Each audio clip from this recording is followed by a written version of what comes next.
नमस्कार विद्यार्थियों सभी को नमस्कार। 12th क्लास का जो भी देख रहा है, आज चैप्टर है, आप सभी को पता है, जो पॉलिटिकल साइंस का फर्स्ट चैप्टर है यानी शीत युद्ध का दौर, उसका आज 5वां भाग होने वाला है। तो आप पूरी क्लास जरूर वॉच कीजिएगा। जो भी मेरे साथी देख रहे हैं, मैंने पहले 2 दिन वीडियो अपलोड किया था, उन्होंने मेरे साथी जो भी उन्होंने मेरे को सपोर्ट किया, तो उनका सभी का शुक्रिया।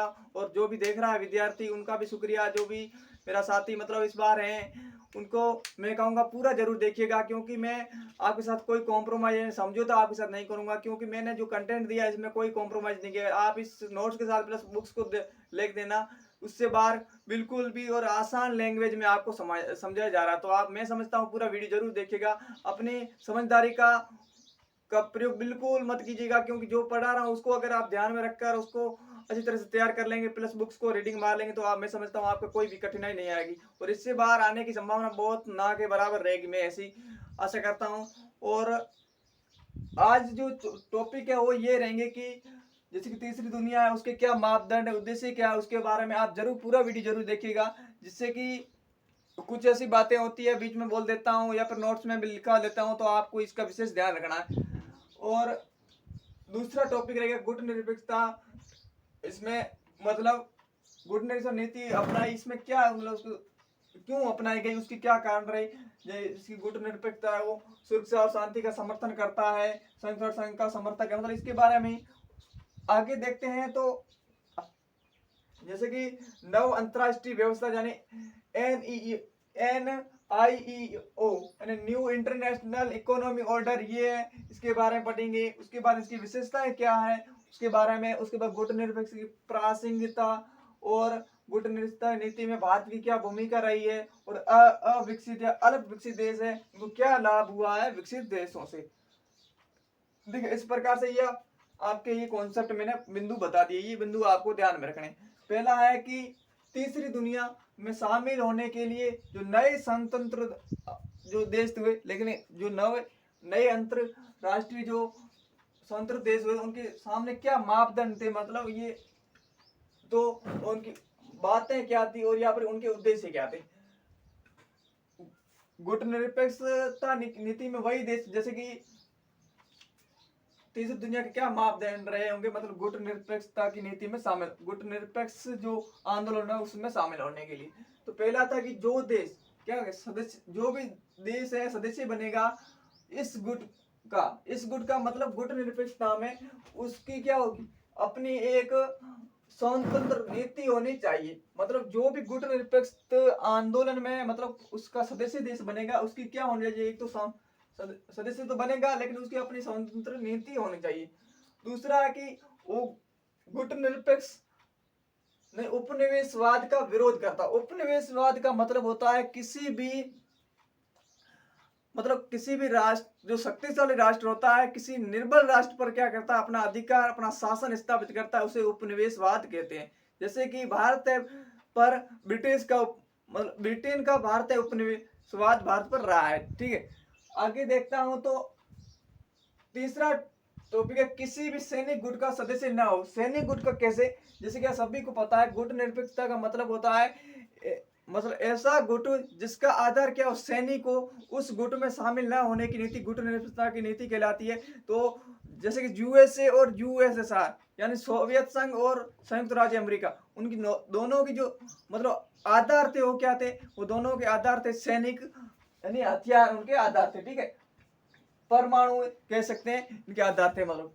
और आगे देखें तो चौथा पॉइंट है दोनों महाशक्तियों के साथ द्विपक्षीय समझौता नहीं किया होना चाहिए। मतलब द्विपक्षीय दोनों देशों जो मतलब पहले महाशक्तियां थी उनके साथ किसी प्रकार का कोई समझौता नहीं किया होना चाहिए। दोनों द्विपक्षीय मतलब एक तो खुद राष्ट्र होगा और एक जो महाशक्ति मान यूएस या फिर यूएसएसआर के साथ समझौता नहीं किया होना चाहिए।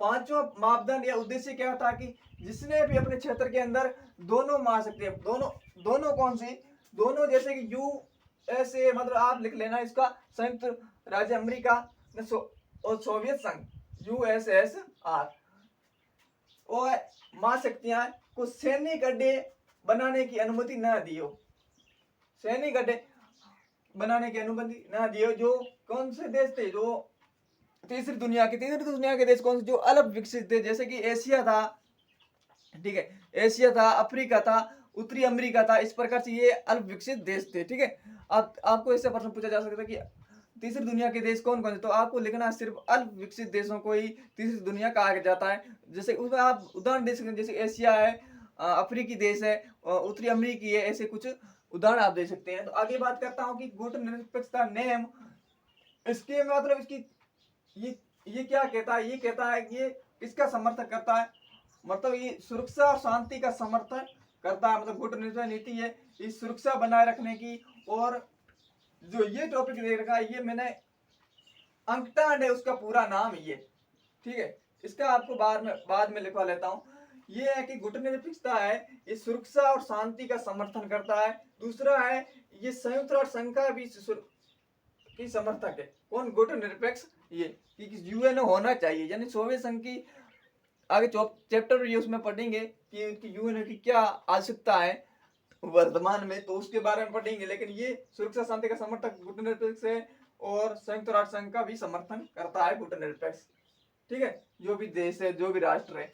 आगे बिंदु है कि नव जो अंतरराष्ट्रीय व्यवस्था, उसके बारे में बात करूं, यानी ये यूएनओ में कब प्रस्तुत की गई, कौन सा? अंकटैड 1972 में प्रस्तुत की गई। कब? अंकटैड 1972 में यूएनओ में प्रस्तुत की गई नव अंतरराष्ट्रीय व्यवस्था, यानी न्यू इंटरनेशनल इकोनॉमी ऑर्डर। ठीक है, ये आपको ध्यान रखना।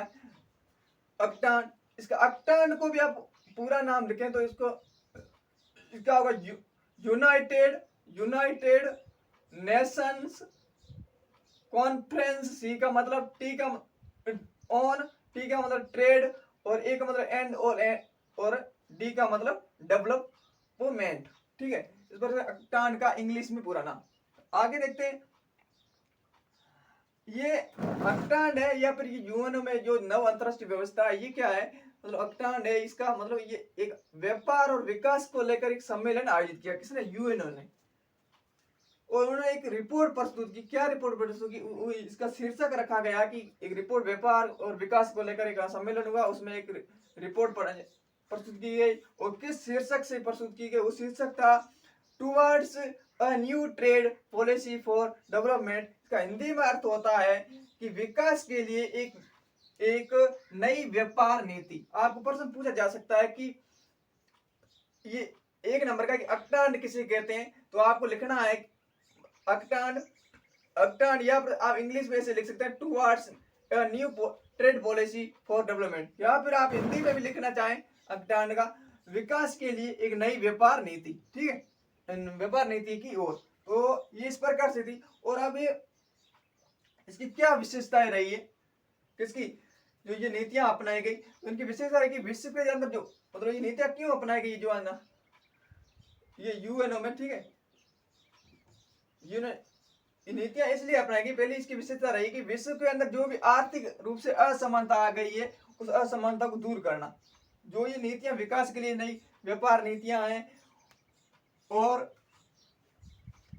इसकी स्थापना है, इसकी विशेषता ये रहेगी कि क्यों स्थापित की गई, तो इसकी विशेषता पहले मैं बता दी। दूसरा, जो धनी देश है जो नए उद्यमान देशों की मदद करेंगे। दूसरी इसकी विशेषता रही है कि इस पॉलिसी की या फिर इस नीति की जैसे कि धनी देश कौन से है?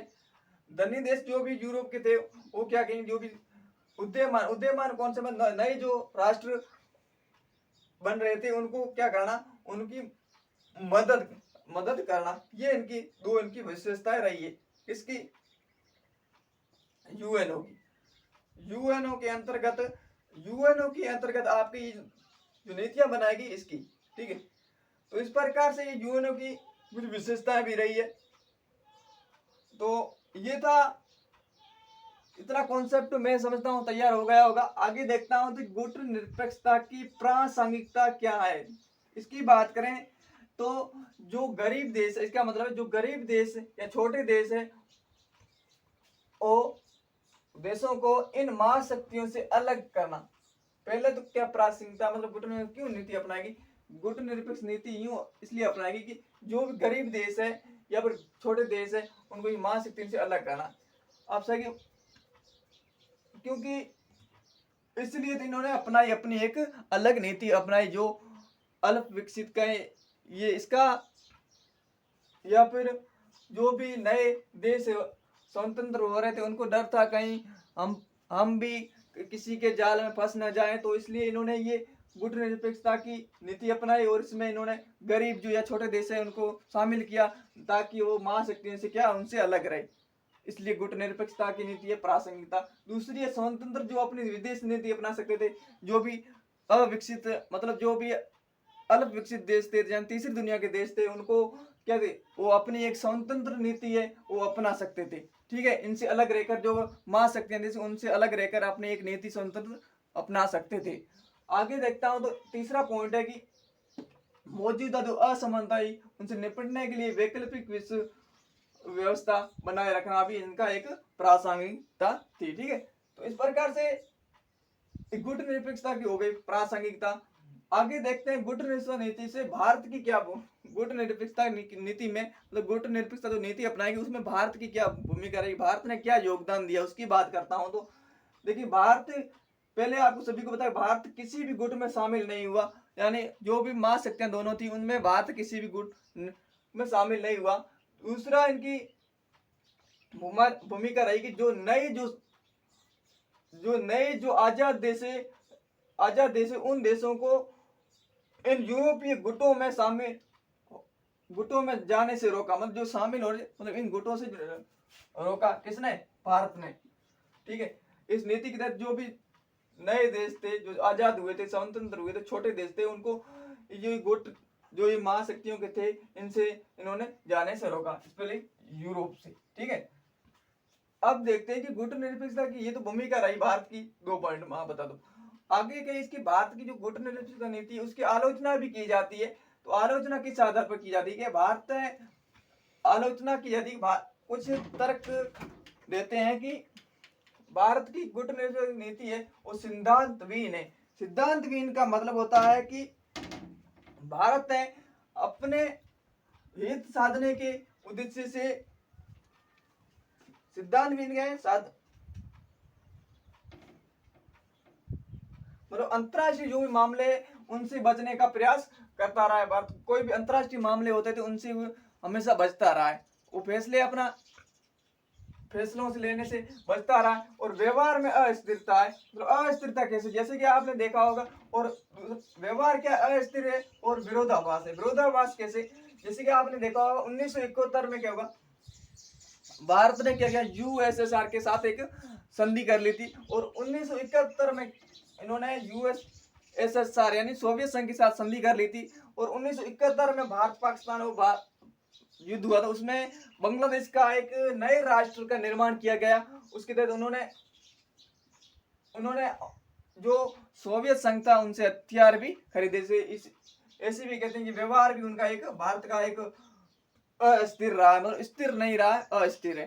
तो आगे देखता हूं तो अविकसित है, अविकसित देशों को लाभ, विरोधाभास है, बता देना आलोचना गुटनिरपेक्षता नीति की सिद्धांतहीन की भारत अंतरराष्ट्रीय मामलों में मतलब खुलकर अपना पक्ष मतलब जो भी है मामले जो भी अंतरराष्ट्रीय मामले उनमें अपना निर्णय स्पष्ट नहीं रखता है, ये भी उसे तर्क देते हैं, मतलब इनके भारत के तो पक्ष विपक्ष में देते हैं। ठीक है, और दूसरा ये भारत का व्यवहार है वो क्या है, अस्थिर है और विरोधाभास है। अस्थिर विरोधाभास कैसे, जैसे कि 1971 में भारत ने सोवियत संघ के साथ मतलब हाथ मिला लिया था, आप कह सकते हैं। आगे देखता हूँ कि अगर आगे टॉपिक है अविकसित देशों को लाभ क्या होगी, मतलब अविकसित देश थे, अविकसित का मतलब जो एशिया है, मैं पहले भी अवगत करा चुका, एशिया है, अफ्रीका, उत्तरी अमेरिका, ऐसे देश हैं जिनको क्या लाभ हुए।